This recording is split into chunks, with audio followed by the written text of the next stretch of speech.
ہمیں مثال ملتی ہے علامہ اقبال کی والدہ کے بارے میں.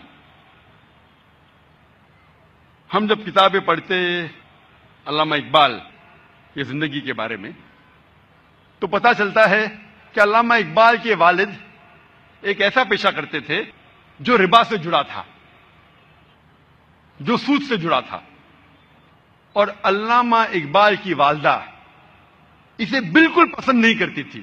تو جب علامہ اقبال پیدا ہوئے،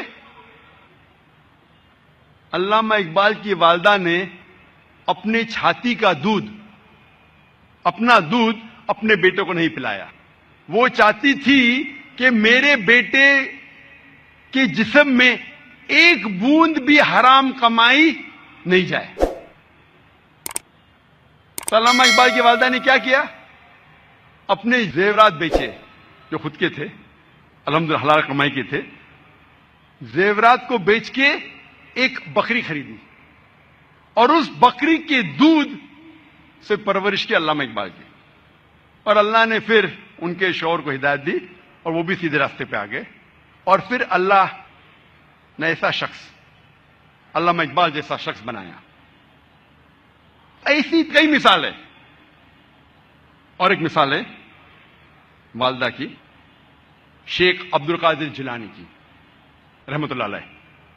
شیخ عبد القادر جیلانی رحمۃ اللہ علیہ الحمدللہ توحید پہ تھے، اور انہوں نے اس شہر ہندوستان میں اسلام کا دین پھیلایا. ان کا بڑا ہاتھ ہے اور وہ توحید پہ تھے. اسلام کا صحیح پیغام گھروں تک پہنچایا. اور ان کی والدہ نے شیخ عبد القادر جیلانی رحمۃ اللہ علیہ کو سکھایا تھا کہ بیٹا تو ہمیشہ سچ بولنا، کبھی جھوٹ مت بولنا، چاہے تیرا نقصان ہو چاہے تیری جان جائے. ایک وقت جب شیخ عبد القادر جیلانی رحمۃ اللہ علیہ جب ایک سفر کر رہے تھے تو ان کی والدہ نے کچھ اشرفیاں ان کے کپڑے میں سی دی تاکہ وہ گم نہ جائے، تاکہ کوئی انہیں چوری نہ کرے. جب وہ سفر پہ نکلتے ہیں تو ایک ڈاکوؤں کا گروہ انہیں پکڑ لیتا ہے، اور جب جانچ پڑتال کرنے کے بعد کچھ پیسہ نہیں ملتا ہے تو وہ ڈاکو کہتے ہیں شیخ عبد القادر جیلانی رحمۃ اللہ علیہ سے کہ تیرے پاس کچھ پیسے نہیں؟ انہوں نے کہا ہاں ہے، میری ماں نے میرے کپڑوں میں سی لی ہے، اور وہ جگہ دکھاتے ہیں. وہ ڈاکوؤں نے کہا کہ اگر یہ بچہ ہمیں نہیں بتاتا تو ہمیں کبھی یہ اشرفیاں نہیں ملتی. وہ اتنے خوش ہوئے اس بچے کے ایمانداری سے اور پوچھا کہ تم نے ہمیں سچ کیوں کہا؟ تو اس نے کہا کہ میری ماں نے مجھے سکھایا ہے کہ کبھی جھوٹ نہیں بولنا، چاہے میری جان جائے. وہ ڈاکو اتنے خوش ہوئے کہ انہوں نے ڈاکہ ڈالنا چھوڑ دیا. ایسے کئی مثال ملتی ہیں. جب تاریخ پڑھتے ہمیں مثال ملتی ہے تاریخ پڑھنے کے بعد. امام شافعی رحمۃ اللہ علیہ کی والدہ وہ یمنی تھی، اور ان کے والد قریش تھے، اور بچپن میں ہی ان کے والد کا انتقال ہو جاتا ہے. تو ان کی والدہ جدوجہد کرتی ہے اور امام شافعی رحمۃ اللہ علیہ کی پرورش کرتی ہے. اور ان کی خواہش تھی کہ میرا بیٹا علماء کے درمیان اپنا بچپن گزارے، اسی لیے سارا انتظام کرتی ہے اور امام شافعی رحمۃ اللہ علیہ کو مکہ بھیجتی ہے علماء کے درمیان جینے کے لیے. تو بچپن سے امام شافعی رحمۃ اللہ علیہ علماء کے درمیان ان کی پرورش ہوتی ہے.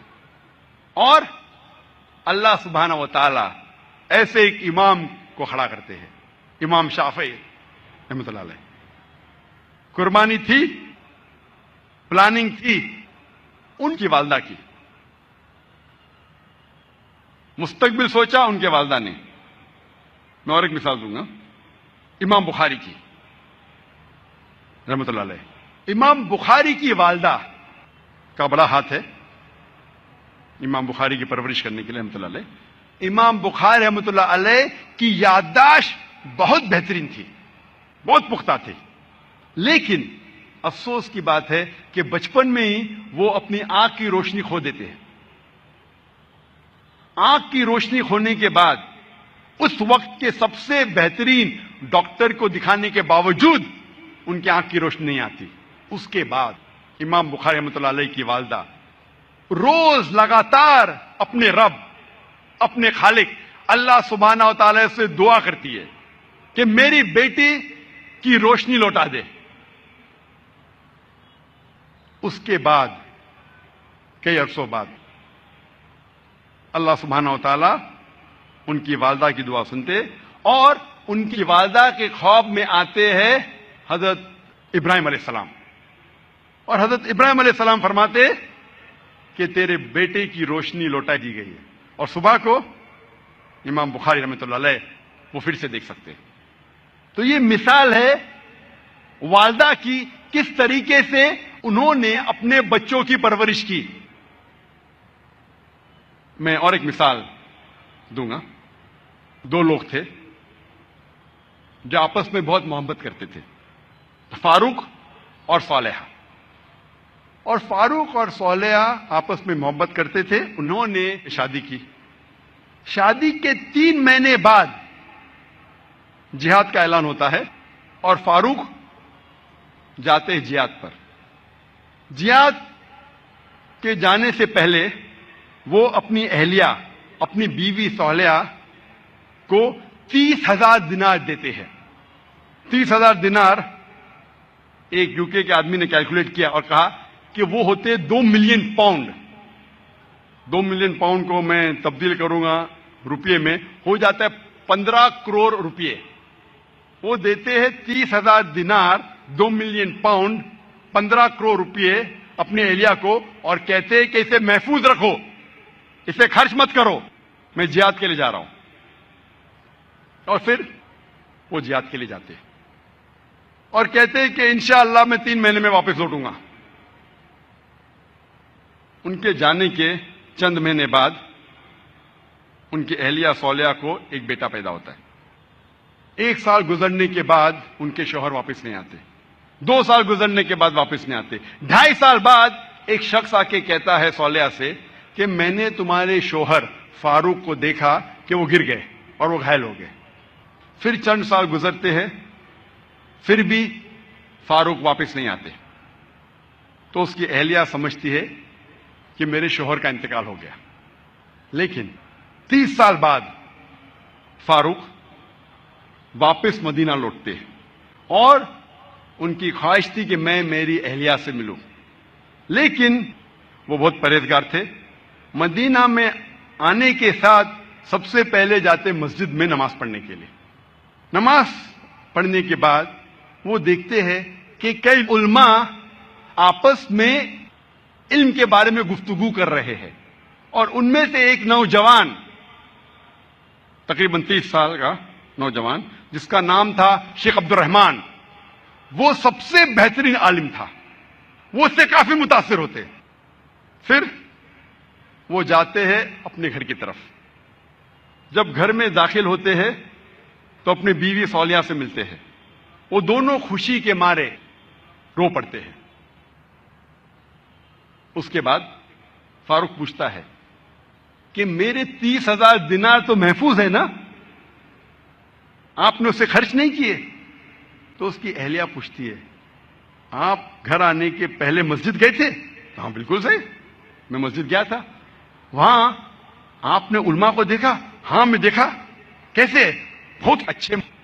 خوشی کی بات ہے کہ اس شہر میں ایسے علماء ہیں۔